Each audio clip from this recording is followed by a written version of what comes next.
Today on Here for the Right Reasons, Susie Evans opens up about her split with Clayton and why they are not speaking. Well, nothing happened. Like, he didn't do anything, I didn't do anything. We just weren't really compatible. Plus, Michael A. and Danielle reveal regrets over Sierra Jackson. More so that she just wasn't the right person for me.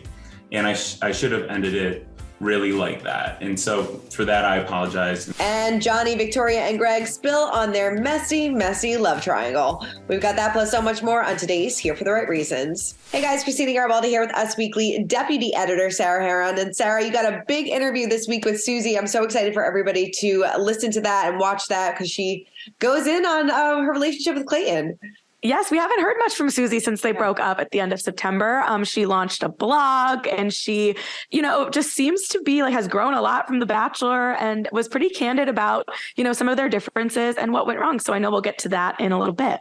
Yes, but first, let's see what you guys had to say about last week's show. Of course, talking about the big Bachelor in Paradise finale. Joanne says, favorite couple love story of all time was Brandon and Serena. The reunion was way too short. We needed more from the cast. We don't need to see Victoria anymore. Don't know why we need to see her on Zach's season. Interesting that she is on Zach's season. I'm kind of confused about that as well. But I mean, we'll have to wait and see why. Right. I assume it's to do something with the date or whatever, but she seems like a random choice, a random pick. But I also think it's one of those things that's like when you jump back into Bachelor Nation, you jump back in, right? Like she was kind of in her own world after Peter's season, didn't do Paradise, whatever, was dating Chrisley. And then now that she's part of the show again and she was engaged to someone on the show and she's dating someone else on the show, like you can't really escape it. So I guess you embrace it. And if they call, you show up. Exactly. If you call, they show up. And we're going to talk a lot more about Victoria in just a second. But what else did our viewers have to say? Yes, we will talk about her. And speaking of her, Helen says, I've always thought Victoria was so fake. Poor Johnny. Victoria is such a phony. Sorry, Johnny can be someone else's person. Oof. Well, I wonder if people's opinions of Victoria will change after they listen to her podcast with Nick. But before we get to that, let's see what Johnny had to say. So Johnny opened up about his split from Victoria and the role both Greg and Gabby played in their broken engagement. He appeared on the Almost Famous podcast and the Clickbait podcast. He said on the Clickbait podcast that Victoria called him crying 3 days after they wrapped Paradise because of season 19 of The Bachelorette. So rewatching back The Bachelorette really took a toll on the relationship. He said, I had to promote me and Gabby. I was just like, this is heartbreaking to me. It's like she wants to be happy and she's like, I don't feel happy. And it was awful. And I think that started a lot of rocky conversations before our first happy couple weekend. As for when he found out about Greg, he said on the Almost Famous podcast, she, truthfully told me about Greg and her at Paradise. Andrew and all of them, they know that her and Greg were talking prior, and I don't know what happened with them, but it didn't work out. So of course, they had that intense onstage reunion at the Bachelor in Paradise reunion. And they said afterwards they hashed everything out and things were good for a split second until Nick Viall shared that video of Craig kissing Victoria. He said, and I was just like, you were here crying 20 minutes ago. Come on. I truly do care. But I just can't keep answering and no more talks. I'm done. So there's a lot. I mean, I'm still confused about the timeline and all of this. But I don't know. What do you think about this whole Johnny revelations? I mean, their timelines are a little different because I've listened to every interview that they've both done. And there's some facts are similar, but there's definitely some, they'll make a comment like September or whatever, or mid-September, maybe. I feel like neither one of them is totally willing to say what really happened because they both are at fault for different things. And I think they're choosing their words very carefully. And I think the timeline is messy.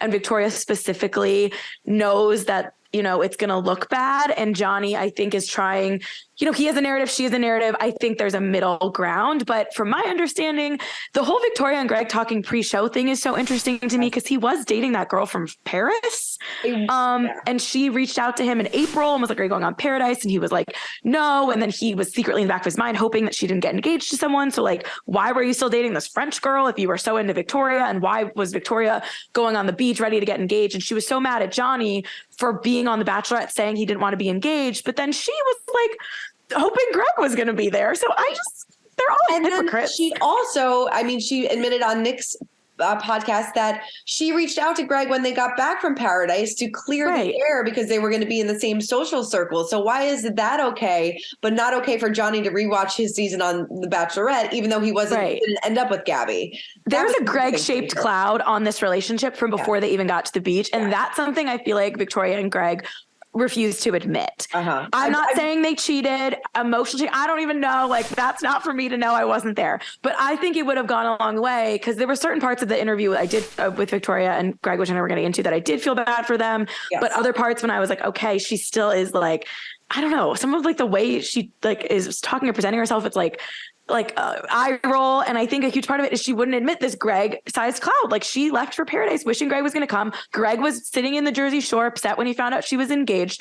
If there was nothing there, then these other factors wouldn't have been a thing. And they wouldn't be a month, quote unquote, into the relationship saying, I love you. And they were moving. Like, that they have been in some type of emotional connection in each other's orbits for 6 months. That's just a fact. Like, that part is a fact, I think. That part is a fact. And whether or not they hooked up before they both went to Paradise, we don't know. I mean, that wasn't asked of them. And I feel like it should have been. I think I think that something happened, whether emotionally, physically, before she went to Paradise to, have her hopes up that he was going to be there. But yes, he was in that other relationship.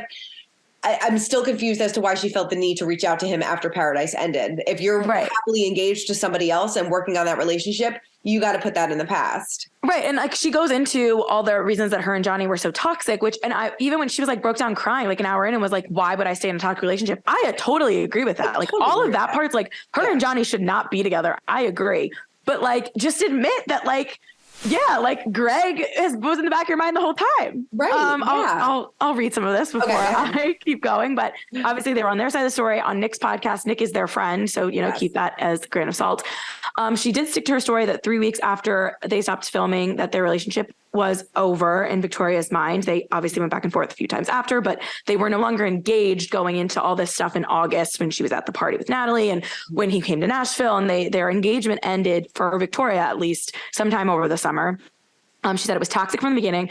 She did admit to throwing a wine glass after watching Johnny on The Bachelorette, because this whole conversation was wild. Weird. She said that he made some comment about how he wished he has a facial hair now and he wished he had a beard on the show, because if he had a beard on the show, he may have had a better chance of being the Bachelor. She got offended by that. One, because she was also top 3 and wasn't the Bachelorette. Two, because they're supposed to be in this happy relationship. Why is he talking about being the Bachelor? Fair. But then with him to turn it around and be like, well, that's because people thought you were a homewrecker, which not a nice thing to say at all, but kind of what she did look like on the show. I don't think she is, but that was her narrative. So of course they were going to make Victoria the Bachelorette.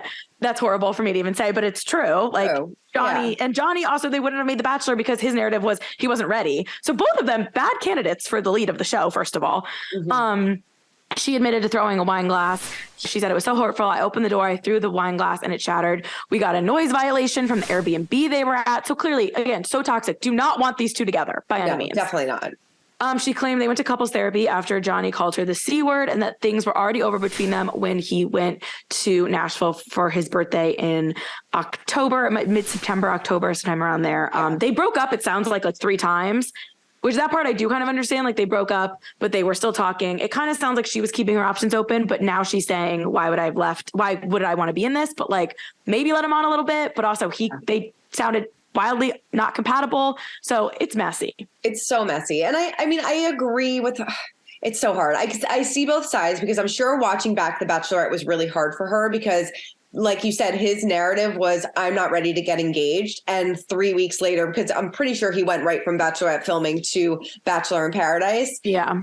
Because there was there was an overlap between that. And then he got engaged, 2 weeks later to Victoria. So it's like, why weren't you ready then, but you're ready now? Obviously you can, he can say, well, I found my right person, but still, there's just so many, like you said, these two should not be together. This is a very toxic relationship. I mean, if you're throwing wine glasses ever at each other, just in your 3 weeks, like, this should be your honeymoon phase. This is when you should be like super in love. And if you have to go to couples therapy after 3 weeks, probably not the best relationship. 100% red flag, get out, like, not worth it at all. And again, if she just maybe if she did cut it clean quicker and didn't keep this open to then, so when we know like mid-September, her and Johnny are having their 3rd breakup, but then by the end of that month is when she's talking to Greg.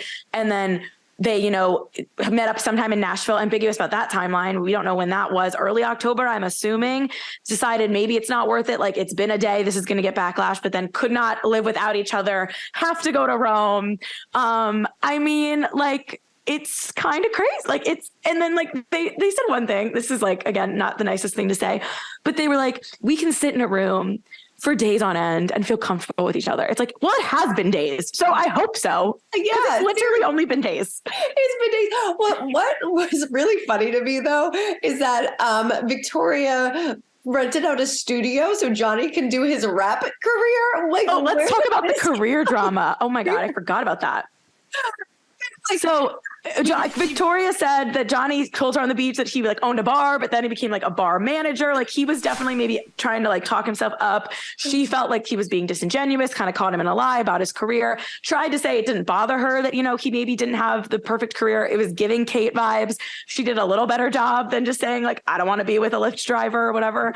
But then all of a sudden she was like, I live in Nashville. Like, I have music connections. Like, I can help you be a rapper. And it's like, wait, what are we doing? This took a turn that I was not expecting.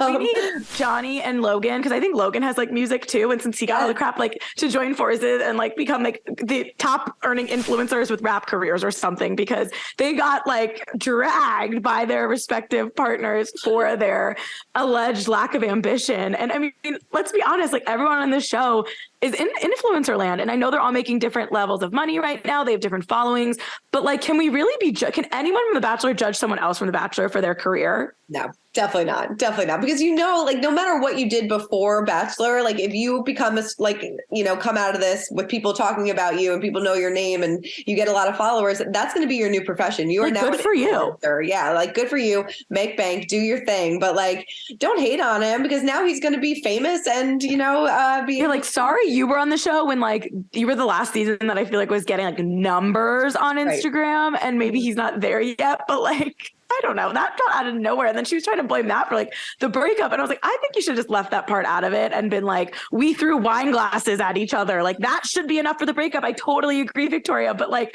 how do you make yours, like, how are you talking to yourself in these circles that make me like somehow not rooting for you? Right. It's weird. Yeah, it is. It's really weird. It is. Well, like, but they're in love. They're in love. They're in love. Head over heels, he said.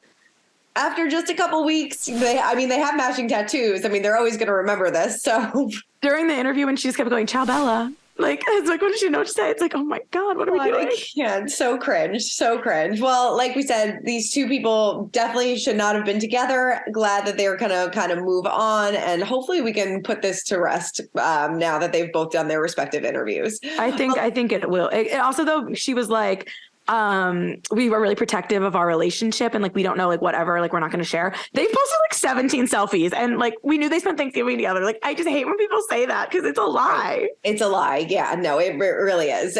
We want our privacy, but here's everything that we've ever done in our relationship. Literally. Enjoy. Anyway, sorry, I could go off forever. All right, let's talk about circling back to Bachelor in Paradise, because this was interesting. So you may remember Bachelorette season 19 alum Aven Jones. Well, he claimed that he was disinvited from the Paradise reunion taping, writing on Twitter, "Crazy. I initially got invited to go to the reunion to support my boys. Wonder why I got disinvited." So this comes after he posted multiple tweets defending Tyler and Johnny. He wrote, "Breaking up with someone over FaceTime shows a huge lack of care for someone's feelings. Tyler, you deserve the world." He added that he didn't think Brittany should have left for a trip to Europe while her relationship with Tyler was on the rocks. I mean, do you really think that he was disinvited for that?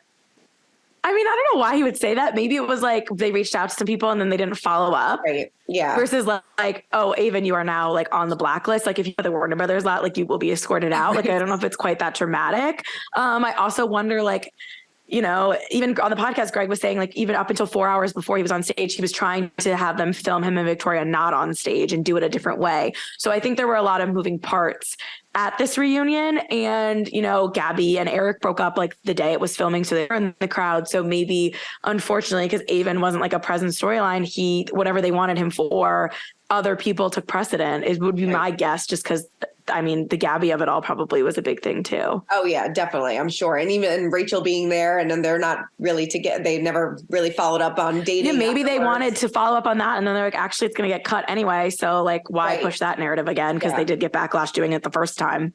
True. Yeah. So I don't know if it was necessarily because he defended Tyler, because I think a lot of people defended Tyler in that breakup. So I don't think that was it, but interesting that knowing the ins and outs of like how this reunion kind of went down. Yeah, 100%. Well, new Bachelor Nation, Brian Abasolo and Mike Johnson are ending podcast talking it out. Brian said on November 24th, today is officially the last. We just wanted to thank all of our listeners for the kind words that we've gotten, all the messages during our amazing. We've had the best time doing this podcast, and I know that each of us has grown as an individual because of it. Thank you from the bottom of our hearts. Interesting. Yeah, random. Mike said it's hard to hear because it makes it true that the podcast is ending. I think The Bachelor threw a lot of podcasts at the wall and are trying to see what's stuck. We host podcasts. It's hard. I can't believe how long I've been doing The Bachelor one, and it's a lot more work than people would think. So I don't blame them or whoever pulled the plug. They probably just wasn't numbers as the other one. No, it's so true. And like you said, there's just so many like official, Bachelor podcasts that I'm sure they probably just felt like oversaturated. And like, why do we need another one when, they have like a few successful, the Bachelor Happy Hour, Almost Famous, Nick Vile's podcast. So Clickbait. I'm sure so Clickbait. So I'm sure that, they wanted to focus on their core official podcast, but really the best one is Sarah's Here for the Right Reason. So go listen. Thanks, Christina.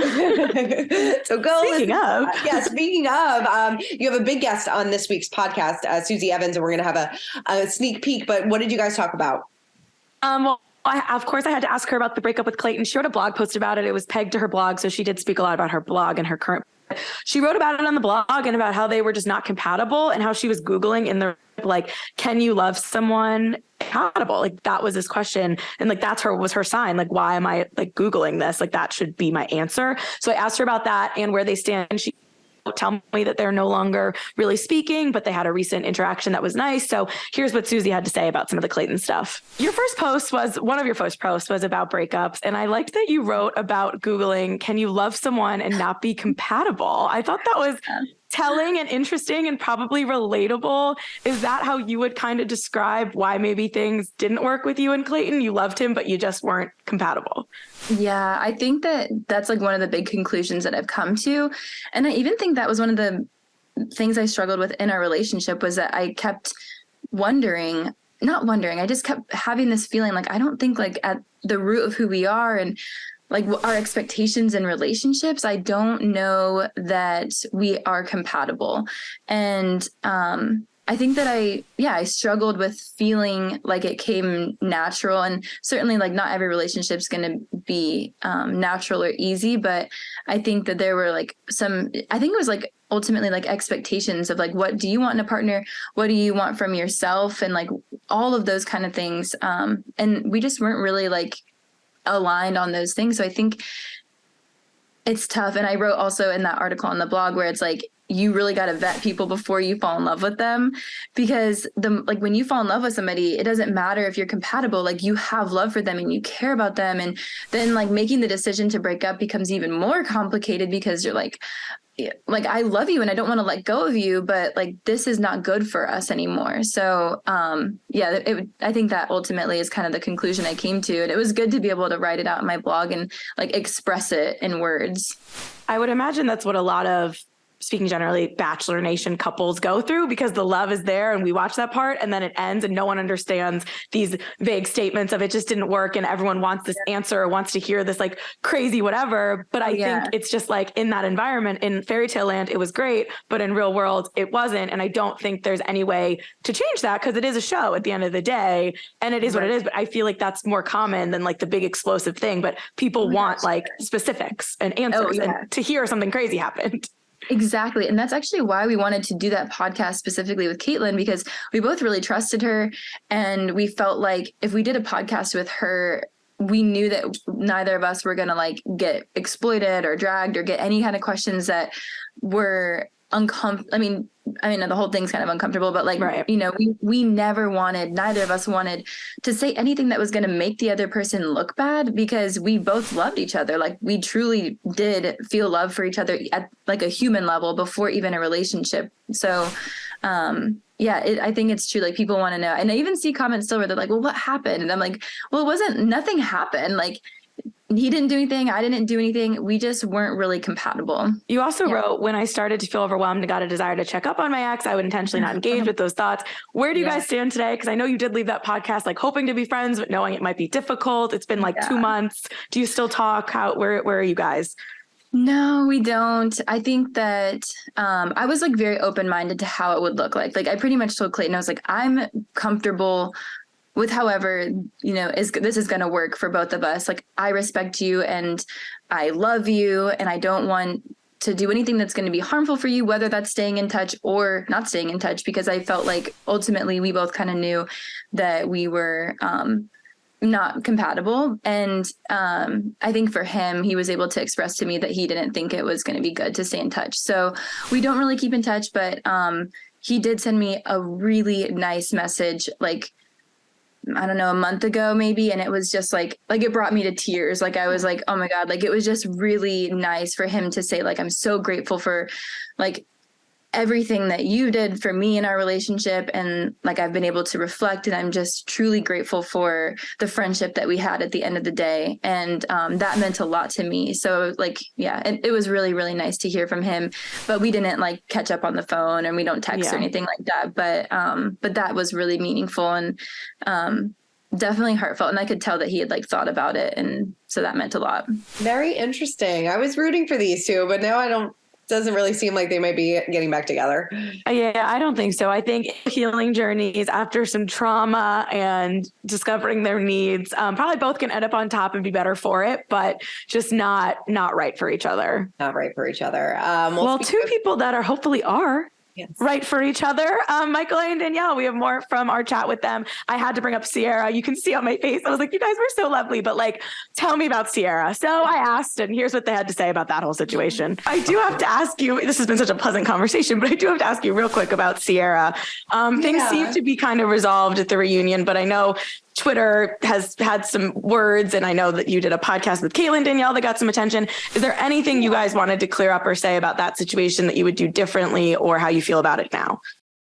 Yeah, I just really want to apologize for hurting your feelings. I wasn't there during the relationship. It had resolved by the time I got down there, and I shouldn't have spoken into it. And I just really, truly wish nothing but the best for her. And just really excited to move forward with my relationship with Michael. Yeah. I mean, what I tried to do with Sierra was let her know the second I realized that it wasn't there at a time when she had the rose where she could make a decision. I would do that all over again. Where I really tripped up was not being able to explain myself in a way that she deserved, letting her know more so that she just wasn't the right person for me.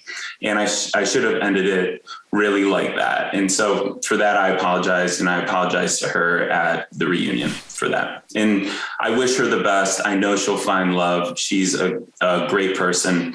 And and we're really just focused on ourselves now. Yeah, hopefully everybody could just move on from this situation as well. And, it seems like, Danielle and Michael are really happy. We can all move on. Yeah, I think so too. All right, let's move on to our social spotlight. And this was a nice story from Kendall Long. Of course, you remember she was with Grocery Store Joe forever, but she is now engaged.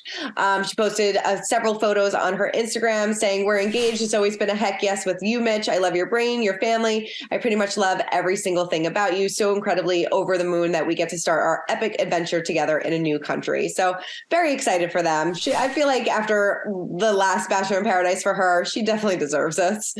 I totally agree. I think it's so awesome to see Grocery Store Joe and Serena married. Now Kendall gets her happy ending. They both kind of, got screwed by the show a little bit, and people were upset when they broke up. And I remember interviewing Kendall shortly after she started dating Mitch, and like they just both seemed like two people who loved animals and fun facts and were quirky and a little different in like the best way. And they seemed, talk about compatibility, very compatible. So I was really happy to see this because I feel like it was a normal time frame, like whatever. Happy for Kendall. Good for her. And then they're moving to Germany. So she's moving her entire life there. So good for her. Hopefully she, has her happy ending. I mean, ironic, right? Because Grocery Store Joe and Kendall broke up because neither one of them wanted to move. Joe ends up moving to New York for Serena, and Kendall ends up moving to Germany. Go goes back to, it had nothing to do with the moving. They just were not each other's people. Exactly.